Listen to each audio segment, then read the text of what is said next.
O, pang dulo-dulo lang. Naton ni Manila Boy. Pero bibigyan ba siya? Mapapa-atras ang UDG. Pero kakayanin ata nila 24 seconds bago magka-Lord. They have to contest. Although mataas yung defense nila. Pero this is the level...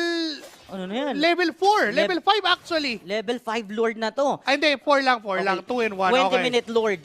Level 4 Lord na pwedeng magamit ng Aurora Hunters kung hindi magcha-challenge ang UDG. And isa pa dyan, ang masakit kasi sa Lord na to, pag nakadikit na sa base, sunod-sunod na yung problema ninyo. Di ba? Mukhang magko-contest itong koponan ng UDG. May mga panas to. Nakatingin ko saan magkagaling ang UDG. 3 laban sa 5. Magto-turn ba ang Aurora? Pero ngayon ay sumusubok si Cram na mag-ground control. Pero narito na yata yung Gera.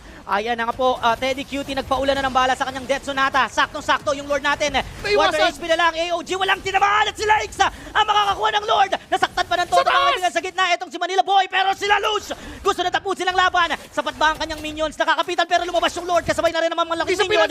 Makakauwi ba dito sila Lakes and Damien? Here comes the Starboy. Inabutan sila Luz at hindi niya natapos yung laban. Immortality pops out. Bawas ng isa. Gawin na nating dalawa. Ang kupunan ng Aurora Hunters, UDG with the Lord and the number advantage. Under 1 minute, mabubuhay si Manila Boy at sila Luz. Pero enough ba yung oras na yon para tapusin na to ng UDG with that Lord down bottom lane? Doon